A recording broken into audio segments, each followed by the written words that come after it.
이 시간 은혜 받으실 하나님 말씀은 마태복음 5장 7절 말씀입니다. 마태복음 5장 7절 말씀 같이 봉독합니다. 긍휼히 여기는 자는 복이 있나니 그들이 긍휼히 여김을 받을 것이며. 아멘. 할렐루야. 옆 사람과 인사합니다. 예수님 안에서 좋은 일이 있습니다. 좋은 일이 있습니다. 우리 앞에 있는 구호 세 번 선포합니다. 나는 하늘의 복 땅의 복을 받았습니다. 나는 하늘의 복 땅의 복을 받았습니다. 나는 하늘의 복 땅의 복을 받았습니다. 아멘.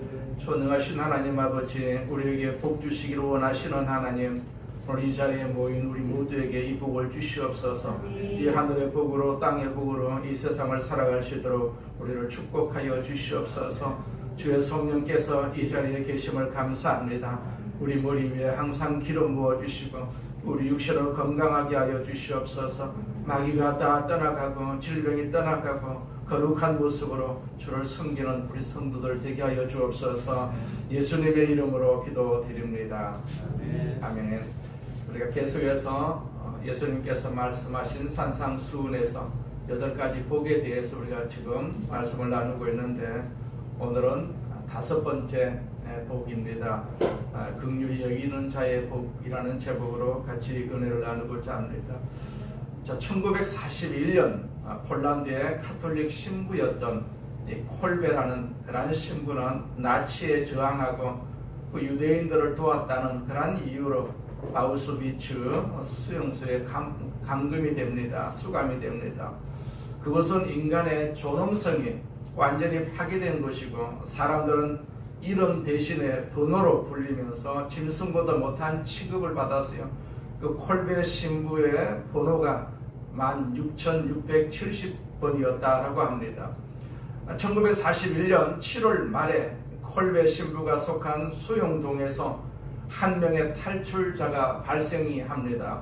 수용소의 규칙에 따라서 탈출자가 나오게 되면 같은 동료 중 10명을 무작위로 골라가지고 아사형에 처하게 되어 있었습니다. 굶겨서 죽이는 그런 형벌이죠. 나치 장교가 10명을 지목하던 중에 프란치스코 가요 브니체크라는 남자가 선발이 되니까 그가 절규를 합니다. 통곡을 합니다. 내 불쌍한 아내, 내 어린 자식들 이제 다시는 볼 수가 없겠구나. 눈물을 흘리면서 통곡을 합니다. 그때 그 수용소에 정적을 깨고 16,670번 수용자 이 콜베 신부가 앞으로 걸어 나왔어요. 그는 나치 장교에게 정중하지만 단호하게 말했습니다. 나는 카톨릭 신부요. 저 사람에게는 가족이 있으니 내가 저 사람 대신에 죽겠소. 자, 살고 싶어 발버둥 치는 곳에서 남을 위해서 죽음을 자처한 이 이해할 수 없는 긍휼의 제안에 당황한 장교는 결국 교체를 허락을 했습니다. 자, 콜베 신부와 나머지 9명은 지하 아사 감방에 갇혔습니다. 보통 그곳은 굶주림과 갈증으로 인해 가지고 비명과 저주가 가득한 곳이었지만은 이번은 달랐습니다. 콜베 신부는 공포에 질린 동료들을 위로하면서 함께 기도하고 찬송을 불렀어요. 2주가 지나도록 콜베 신부가 살아있자 나치는 결국 독극물을 주사해서 그를 살해했습니다. 그는 죽는 순간까지도 자신에게 주사를 놓는 병사를 향해서 미소를 지으면서 팔을 내밀었다고 전해지고 있습니다.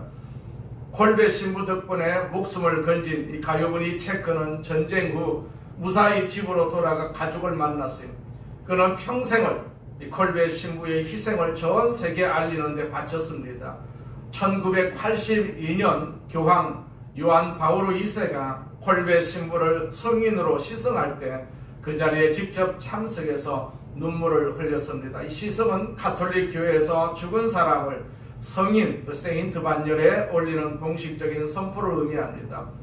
콜베 신부는 가요분이 체크와 특별한 친분 관계가 없는 사이였어요. 자, 긍휼은 친밀함 정도의 관계를 떠나서 고통받는 존재 그 자체를 긍휼히 여기는 하나님의 시선이라고 할 수가 있어요. 한 사람의 긍휼은 죽음의 수용소를 예배당으로 바꾸어 놓았고 살아남은 자를 통해서 수만 명에게 감동을 주는 생명의 역사로 이어졌어요. 콜베 신부의 행동은 우리가 아직 죄인 되었을 때 우리를 위해서 죽으신 예수 그리스도의 사랑을 가장 가까이에서 재현한 사건이라고 할 수가 있습니다.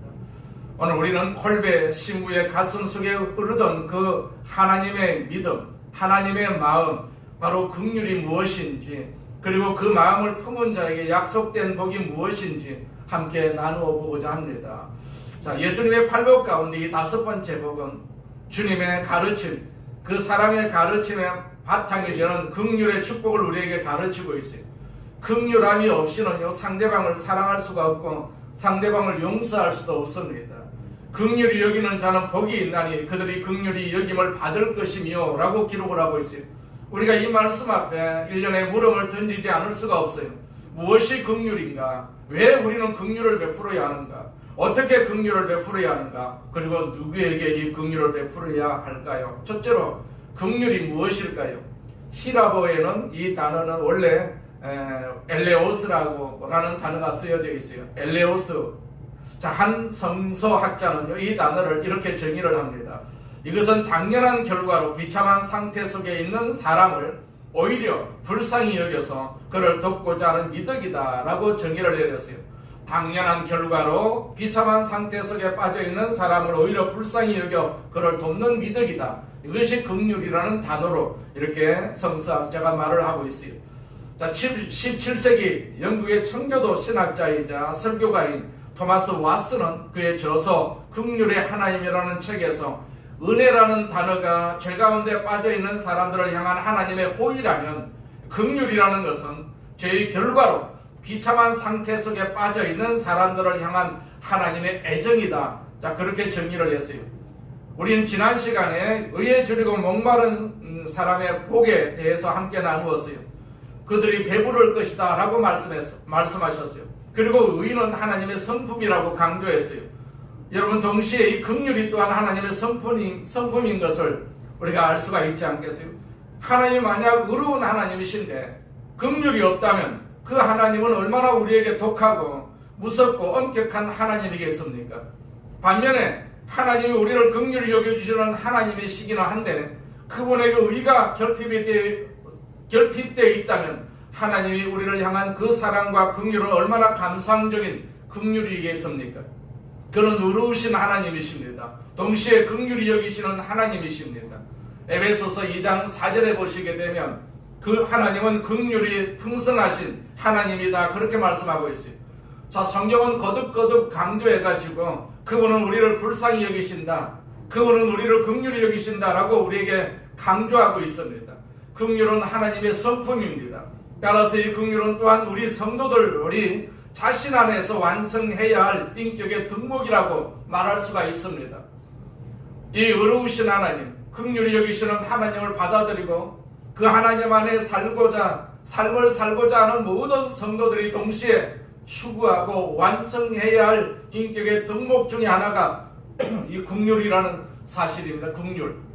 골로새서 3장 12절에 보시게 되면 바울 사도는 이런 말을 합니다. 그러므로 너희는 하나님이 택하사 거룩하고 사랑받는 자처럼 긍휼과 자비와 겸손과 오래 참음으로 옷을 입고 라고 우리에게 권면하고 있어요. 우리가 하나님의 선택받은 그런 하나님의 백성이라면, 하나님에 의해서 우리가 거룩하고 사랑받는 대상이 된 사람이라면 이제 우리는 긍휼의 옷을 입어야 된다, 자비의 옷을 입어야 된다, 겸손의 옷을 입어야 된다, 또 오래 참음의 옷을 입어야 한다라고 말합니다. 그래서 바울 사도는 첫째로 강조한 것이 바로 긍휼의 옷이다 라고 말씀하고 있어요. 우리는 긍휼을 이루어가야 합니다. 긍휼을 이루어가야 됩니다. 내가 긍휼이 없다 할지라도 그 긍휼을 이루어가는 것이 우리 믿음 생활에 아주 좋은 그런 덕목이라고 할 수가 있어요. 그리고 우리가 진실로 긍휼의 품성을, 자, 긍휼의 인격을 날마다 이루어갈 때, 자, 우리를 긍휼히 여기시는 주님을 닮아가는 이 놀라운 축복이 우리의 삶의 장에 임하게 될 것을 믿습니다. 긍휼이란 나의 죄 때문에 내가 당연히 받아야 할 비참한 상태에 놓여 있었지만은 나를 오히려 불쌍히 여기신 그 하나님의 사랑, 그 하나님의 용서, 그것이 바로 긍휼의 뜻이라고 할 수가 있습니다. 콜베 신부님이 가엾은이 체크에게 베푼 것이 바로 긍휼이라고 할 수가 있습니다. 우리가 긍휼을 입었어요. 긍휼로 입은 것으로 끝나는 것이 아니라 다른 사람들에게 긍휼을 베풀 수 있는 그러한 마음이 우리에게 있어야 되는 것이죠. 세상은 긍휼을 베풀지 않습니다. 그러나 예수 믿는 사람들은 우리가 긍휼을 입었기 때문에, 그걸 경험했기 때문에 다른 사람들에게 충분하게 우리가 긍휼을 베풀 수가 있는 것이죠. 두 번째로, 우리는 왜 긍휼을 베풀어야 할까요? 긍휼은 우리에게 축복을 동반하기 때문에 그러하다라는 사실을 알 수가 있어요. 긍휼히 여기는 자는 복이 있나니. 그 다음에 뭐라고 했어요? 그들이 그랬어요. 그들만이, 이 단어가 강조되고 있습니다. 그들만이, 다른 사람을 긍휼히 여기는 사람들만이 또한 긍휼히 여김을 받을 것이다, 그 말이거든요. 그럼 누구에게 우리가 긍휼히 여김을 받습니까? 이웃들에게, 다른 사람들에 의해서, 그리고 궁극적으로는 또한 하나님에 의해서 긍휼히 여김을 받을 수가 있다, 그렇게 말씀하고 있어요. 내가 다른 사람을 불쌍히 여길 때 다른 사람이 나를, 그리고 하나님이 나를 불쌍히 여겨주신다는 사실, 이것이야말로 우리가 주기도문의 교훈의 핵심이 아닌가요? 우리는 어떻게 기도합니까? 우리가 우리에게 죄 지은 자를 사하여 준 것 같이 우리의 죄를 사하여 주시었고, 그렇게 우리는 기도하고 있어요. 만약 우리가 우리의 이웃들의 범죄를, 이웃들이 나를 향한 그 잘못을 내가 용서할 수가 없다면 하나님이 나를 용서하신다는 사실을 어떻게 우리가 확신할 수가 있겠습니까? 이것은 마침내 하나님과 나 사이의 관계가 깨어질 수밖에 없을 것 아니겠어요? 하나님으로부터 나는 긍휼을 입었는데 내가 다른 사람에게 긍휼을 베풀지 않는다면 하나님과 나의 관계가 깨질 수밖에 없는 것이죠. 내가 이웃을 용서하지 못하면서 하나님이 나를 용서하셨다는 용서의 감격을, 그 용서의 은총을, 용서의 환희를 어떻게 우리는 우리의 삶의 장에서 확신할 수가 있겠습니까? 남을 긍휼히 여기지 못하는 사람은 결과적으로 자신의 용서도 확신할 수가 없게 될 수밖에 없을 것입니다. 그리고 스스로도 아주 비참한 자리에 설 수밖에 없습니다. 서두에 콜베 신부는 나는 가톨릭 신부다, 저 사람에게는 가족이 있으니 내가 대신 죽겠다. 누구에게 이 긍휼을 베풀었습니까? 프란치스코 가엾은이 체크에게 긍휼을 베풀었습니다. 그 사람은 가족을 만났습니다. 그 긍휼 때문에 가족을 만났습니다. 긍휼은 또 한 사람에게 축복을 동반하는 것을 볼 수가 있어요. 긍휼히 여기는 자는 복이 있나니 그들이 긍휼히 여김을 받을 것이며 라고 기록을 하고 있습니다. 그러나 긍휼히 여길 수가 없다면 우리는 이 다섯 번째 이 복의 메시지를 역설적으로 이렇게 바꿔도 우리가 충분히 가능하다고 볼 수가 있지 않겠어요? 미워하는 자는 화가 있나니, 미워하는 자는 화가 있나니. 남을 사랑하지 못하고 남에 대해서 긍정적이지 못하고 오히려 반대로 다른 사람을 정죄하고 비판하는 것이 내 삶의 스타일이다, 내 생리다, 일생의 삶의 모습이 되어 있는 사람들을 향해서 우리는 이렇게 메시지를 던져야 할지 모릅니다. 미워하는 자는 복이 있나니 그들이 정죄함을 받을 것이다, 그렇게 말할 수가 있지 않겠어요? 섹스피어의 페니스의 상인에 보면 가장 긴장감 넘치는 재판 장면에 두 주인공이 나옵니다. 이 둘의 관계는 자비를 외치는 한 사람과 율법을 고수하는 한 사람의 대결로 요약이 됩니다. 샤일록이라는 사람은 유대인 고리 대금업자로서 자신을 멸시했던 안토니에게 돈을 빌려주면서 그 담보로, 이런 담보를 받습니다. 가슴 근처에 살 1파운드를 요구를 합니다. 안토니오가 돈을 갚지 못하니까 그가 계약대로 살을 베어내겠다고 법정에 섭니다. 이 장면에서 포샤라는 사람이 등장을 합니다. 재치가 있고 아주 영리한 벨몬트, 그 포샤가 살고 있는 도시의 그 부유한 상속자로 등장을 합니다. 재판장으로 변장한 이 포샤가 사일록에게 자비는 하늘에서 내리는 담비와 같다면서 사일록에게 관용을 베풀 것을 설득을 합니다. 하지만 사일록은 오직 계약서대로만 하겠다고 거절을 하죠. 포샤는 사일록의 권리를 인정하는 척하면서 칼을 들게 합니다. 사일록이 승리를 확신하는 순간 포샤는 계약서에 치명적인 허점을 찌릅니다. 조소, 계약대로 살 1파운드를 베어가시오. 하지만 계약서에는 피에 대한 언급은 없어. 만약 살을 베다가 단 한 방울의 피라도 흘린다면 베니스의 법부에 따라서 당신의 모든 재산은 몰수될 것이오. 결국 사일록은 복수에 실패하고 오히려 기독교 시민의 생명을 위협했다는 제목으로 재산의 절반을 몰수당하고 기독교로 개종해야 하는 굴욕적인 처벌을 받습니다. 자, 긍휼은 하늘에서 땅 위로 떨어지는 담벼와 같습니다. 긍휼은 주는 사람과 받는 사람 모두에게 복을 내리는 이중의 축복입니다.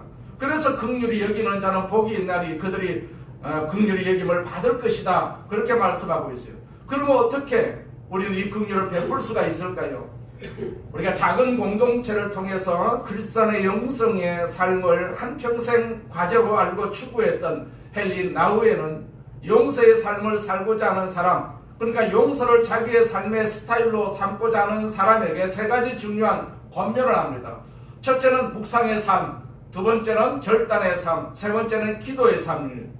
자, 묵상과 결단과 기도가 우리의 삶을 용서와 긍휼의 삶으로 인도할 수가 있다라고 우리에게 제안을 합니다. 용서의 삶을 살기를 원하십니까? 묵상을 하세요. 묵상. 무슨 묵상을 해야 됩니까? 주님이 나를 어떻게 용서해 주셨는가를 묵상해 보세요. 우리 장로님 기도처럼 하나님이 어떻게 나를 있는 모습 그대로 받아주시고 나를 용납해 주셨는지, 나를 어떻게 용서해 주셨는지, 나를 향한 그 하나님의 용서를 우리가 묵상해 보세요. 그러면 나는 용서의 빚진 자임을 충분히 알 수가 있지 않겠어요? 우리가 복음서에서 예수께서 말씀하신 용서의 비유 가운데 하나, 여러분 이런 비유를 기억할 수가 있지 않겠어요? 어떤 종이 1만 달란트의 빚을 졌습니다. 어마어마한 빚을 졌습니다. 요즘 돈으로 환산을 하면 6조 원이라 6조 원. 그런데 그가 그 빚을 탕감을 받았습니다. 용서를 받았습니다. 안 갚아도 됩니다. 이것은 얼마나 위대한 감격이고 해방입니까? 그는 이런 빚을 용서받은 과거를 가지고 있었어요. 그런데 1만 달란트의 빚을 탕감받은 그가 자기에게 불과 100데나리온의 작은 빚을 지고 있었던 사람을 용납하지 못하고 용서하지 못하는 모습을 주님께서 말씀을 하셨어요. 100데나리온은 1,500만 정도밖에 안 됩니다. 그것이 우리의 모습이 아닐까요? 그것이 혹시 나의 모습이 아닐까요? 하나님은 나를 어떻게 받아주시고 어떻게 용서해 주셨는지 항상 묵상을 해보세요. 그 중요한 것은 결단입니다. 결단. 이웃을 용서하기로, 이웃을 관용하기로 결단을 해야 한다라는 얘기입니다. 그 결단은 조건이 없는 결단이어야 되고 용서이어야 합니다. 조건 없이 용서를 해야 되거든요. 근데 현대인들은 조건에 너무 익숙해 있어요. 조건이. 현대인들은 조건 없는 용서라는 것을 이해하지 못할 정도로 지금 조건을 걸고 있어요. 용서에는. 한때 이런 현대인들의 삶을 풍자하기 위해서 아마 용서받지 못한 시리즈 이런 것이 생겼어요. 용서받지 못한 사람이 누구인가? 한번 들어보세요. 머리카락이 없는 남자는 용서해도 머릿속에 든 것이 없는 남자는 용서할 수가 없다. 또 머리 나쁜 여자는 용서해도 남편의 머리 위에 올라서는 여자는 용서할 수가 없다. 속다리의 여자는 용서해도 배가 나온 여자는 용서할 수가 없다. 또 과거가 있는 남자는 용서해도 미래가 없는 남자는 용서하지 못한다. 그 현대인들의 그 용서에는 항상 이렇게 조건이 따른다라는 것을 알 수가 있어요. 조건적입니다. 그러나 주님이 우리를 어떻게 받으셨습니까? 그것은 조건이 없는 용서였어요. 조건이 없는 용서. 그럼 우리는 조건 없이 우리의 이웃을 용서할 수가 있어야 하지 않겠습니까? 결단을 내야 되죠. 결단. 용서하겠다라는 결단. 그리고 기도해야 됩니다. 묵상과 결단과 기도가 절실히 필요하죠. 뭔가가 용서가 잘 안 됩니까? 그를 위해서 기도 한번 해보세요. 기도하는 사람은 용서할 수가 있습니다. 우리가 그 사람을 놓고 기도하지 않기 때문에 내가 용서가 안 되지. 그 사람을 품고 내가 기도하면 용서가 될 수가 있습니다. 아무리 내 가슴에 상처를 입히고 내 삶의 장에 무거움과 부담을 주었던 사람이라 할지라도 그를 가슴에 품고 기도해 보세요. 그럼 용서가 됩니다. 우리는 가끔 살다 보면 참 싫은 사람이 있어요. 그런 사람은 정말로 싫습니다. 우리는 누구도 싫고 누구도 싫다 충분히 말할 수가 있습니다. 특히 정치인들 중에 그런 사람들이 많지 않습니까? 불의를 조장하고 계속해서 딴짓을 하는 그런 정치인들이 있습니다. 그들은 싫습니다. 정말로 싫어요. 나라를 위해서 목숨을 걸고 애쓰는 그런 사람들을 보면 얼마나 우리가 존경스럽습니까?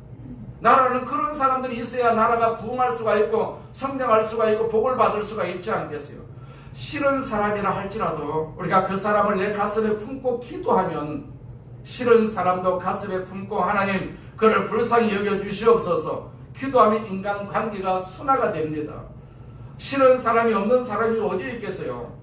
기도하면 계속해서 그 사람을 품고 기도하면 인간관계가 부드러워지고 순화가 되고 내 마음속에 상대방이 그 미움에 대한 그 도끼가 빠져나갈 수가 있습니다. 그러면 얼마 후에 우리는 넉넉한 마음으로 상대방을 바라보게 될 수가 있는 것이죠. 강은교라는 시인이 쓴 시 가운데 우리가 물이 되어 만난다면 라는 시가 있어요. 이렇게 시작합니다. 우리가 물이 되어 만난다면 가문 어느 집에선들 반갑지 않으리. 우리가 키 큰 나무와 함께 서서 우르르 우르르 비오는 소리로 흐른다면 바닷가 어디엔들 마르지 않으리.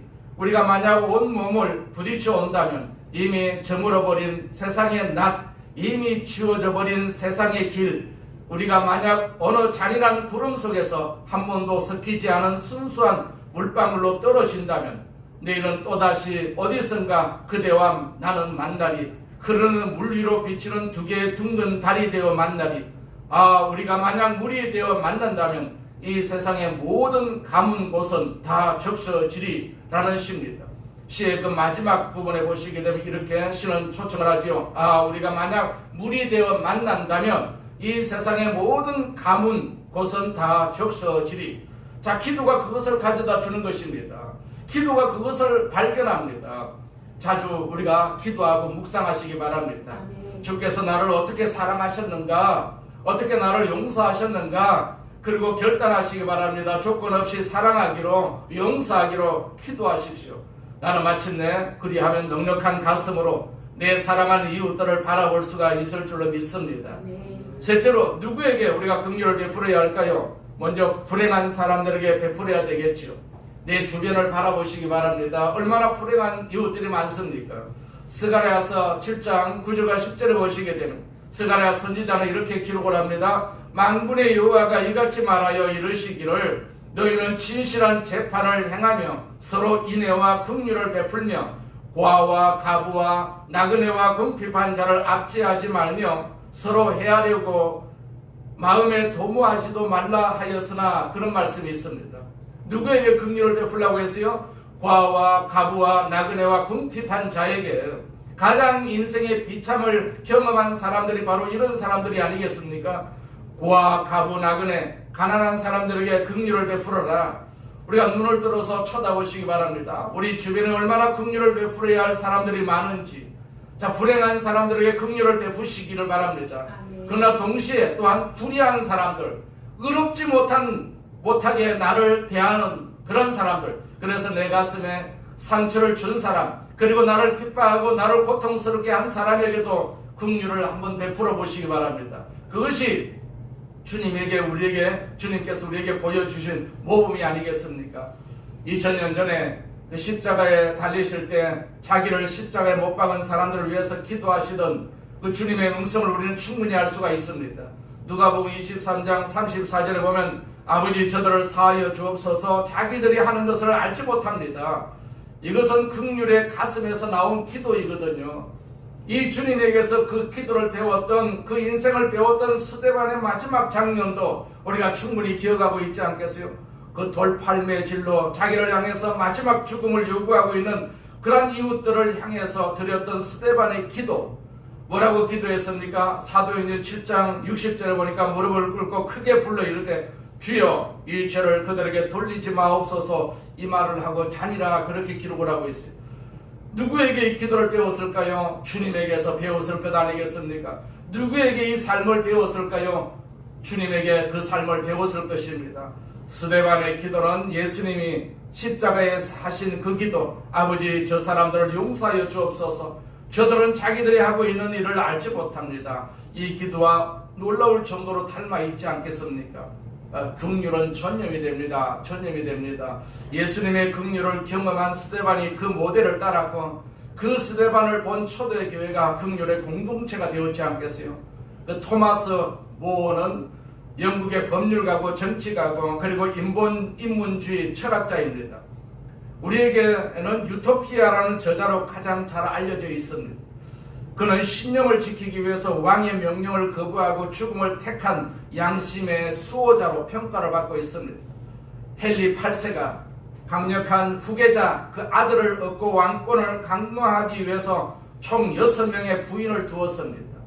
헨리 8세의 첫 번째 부인 아라곤의 캐서린의 그 시녀였던 앤 분리는 총명하고 세련된 매력으로 헨리 8세의 마음을 사로잡았어요.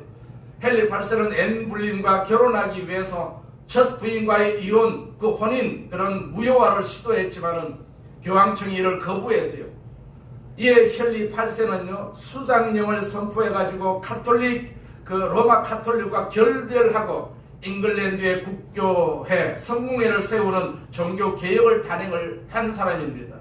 스스로 영국 교회 수장이 되려 하자 독실한 카톨릭 신자였던 토마스 모어는 이를 끝까지 승인하지 않습니다. 토마스 모어는 헨리 8세가 첫 번째 부인인 아라곤의 캐서린과 이혼하고 그 엠블린과 재혼하는 것이 교회 법에 어긋난다라고 믿었어요.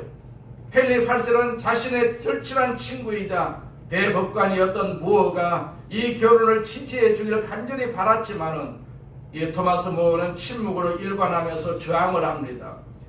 왕은 교회의 머리가 될 수가 없다면서 이 법에 대한 선서를 거부합니다. 이 거부는 반역죄로 간주가 되어가지고 결국 토마스 모어는 1535년 런던 탑에서 처형을 당합니다.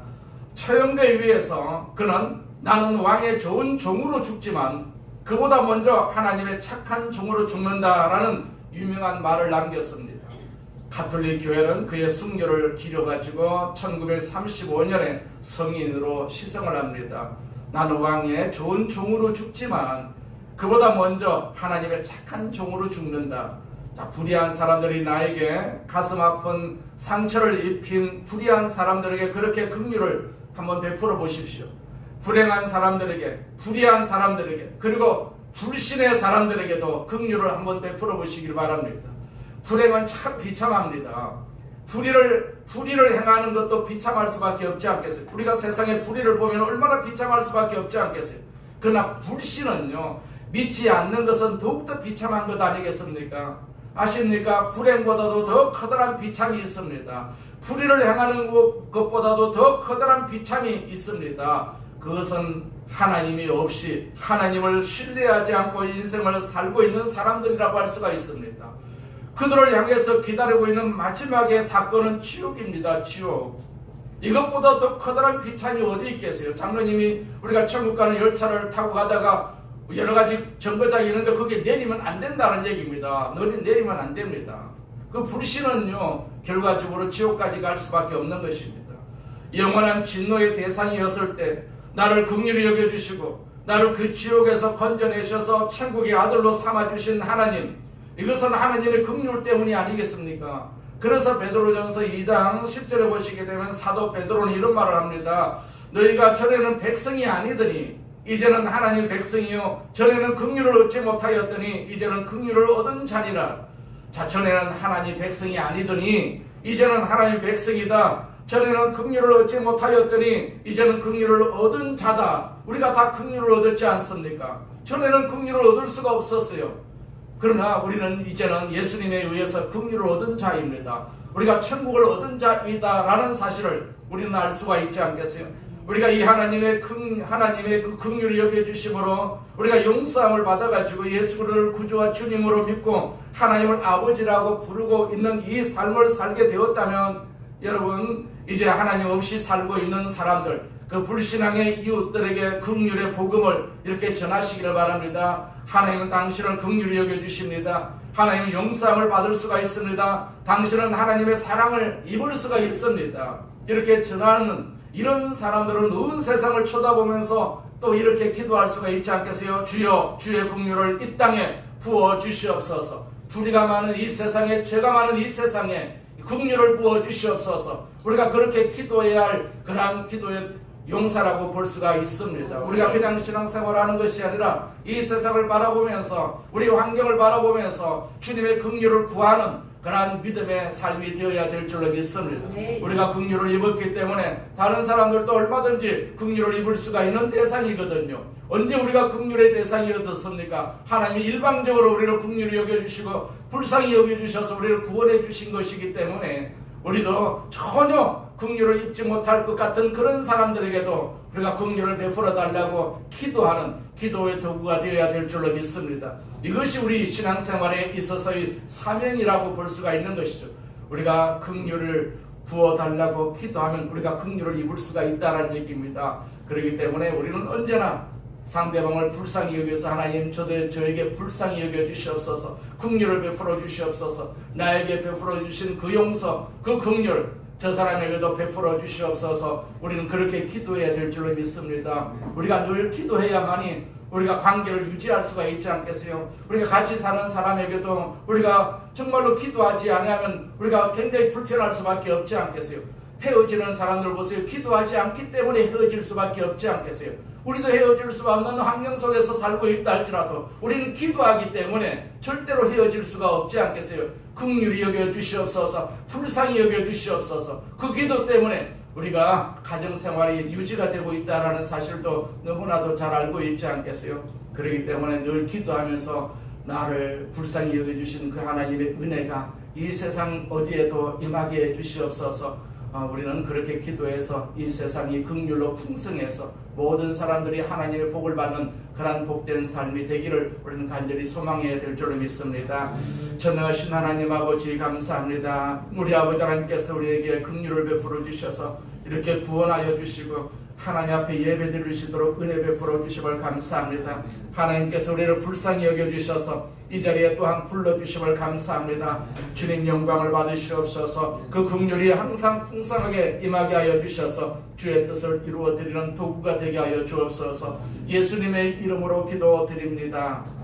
아멘. 우리 말씀을 생각